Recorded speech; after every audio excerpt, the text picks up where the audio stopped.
আপনারা কোনোদিন দেখছেন প্রার্থীরা এসে টাকা দিয়ে যায়? প্রার্থীরা টাকা দিয়ে যায়? আমার দেবিদ্বারে আমি ভাবতেছি এখন ডেলি 10-11টা করে প্রোগ্রাম করি। আমি ভাবতেছি সংখ্যাটা যদি একটু বাড়ানো যায় তাহলে আমারই লাভ। যত বেশি প্রোগ্রাম তত বেশি টাকা, লাভ না?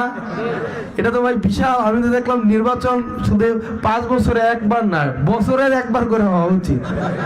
তো ভালোই টাকা পয়সা দেয়, বিশাল টাকা পয়সা। কিন্তু টাকা পয়সাটা যে মানুষ দিচ্ছে, মানুষরা বিশ্বাস করে দিচ্ছে। একটা লোক একটু আগে কুমিল্লা থেকে আসছে, এখানে আসছে কিনা এখনই আছে? কই উনি? কই কই উনি? উনি আমার জন্য 2টা বান্ডেল টাকা আনছে, ওনার দোকানের টাকা উনি। এবং উনি এই লেখাটা লিখে নিয়ে আসছে। এই লেখাটা হচ্ছে, আসসালামু আলাইকুম আব্দুল্লাহ, দুনিয়ার লোভ যেন তোমাকে পেয়ে না বসে। দোয়া করি জাতিকে শিক্ষিত করো, হাতে কর্ম দাও, চাঁদাবাজি সহ সবই বন্ধ হয়ে যাবে। এই যে উনি এটাও দিছে, সাথে কিছু টাকাও দিছে। কেন দিছে? উনার আস্থা, উনার বিশ্বাস হচ্ছে রাজনীতি করতে পয়সা লাগে, পয়সা জনগণ দিব। জনগণের রাজনীতির টাকা কে দিবে? জনগণের রাজনীতির টাকা কে দিবে?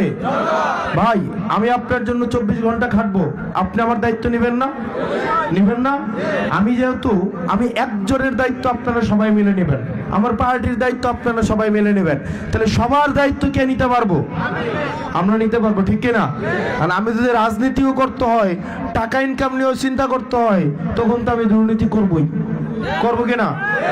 আমার যদি টেনশনে থাকতে হয়, ভোটের আগের রাতে আপনার বাসায় টাকা পাঠাইতে হবে, টাকাটা আমি কোন জায়গা থেকে আইনা দিব? চাঁদাবাজদের থেকে, টেন্ডারবাজ থেকে, যারা মাদক ব্যবসা করে তাদের কাছ থেকে, ঠিক কিনা? ঠিক কিনা? এখন আপনারা কি এটা চান? আপনারা 5 দিন আমার জন্য খাটেন, আগামী 5 বছর আমি আপনার জন্য ফ্রিতে খাটবো ইনশাআল্লাহ। কারণ যেহেতু আপনারা টাকা পয়সা দিয়ে আমারে পাস করাইতেছেন, দায়বদ্ধতা কি আমার আপনার কাছে না চাঁদাবাজের কাছে? আপনার কাছে না? আপনার কাছে কিনা?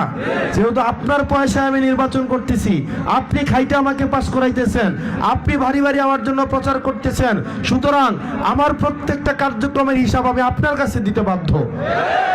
কিন্তু ঘটনা যদি এমন হয় আপনি আমাকে পাস করান না, আপনি হচ্ছে বাড়ি বাড়ি যান না, আমাকে পাস করানোর দায়িত্ব নিছে চাঁদাবাজ, পাস করানোর দায়িত্ব নিছে টেন্ডারবাজরা, পাস করানোর দায়িত্ব নিছে যারা মাদক ব্যবসা করে তারা, তাইলে আমি জবাবদিহিতা কার কাছে করব?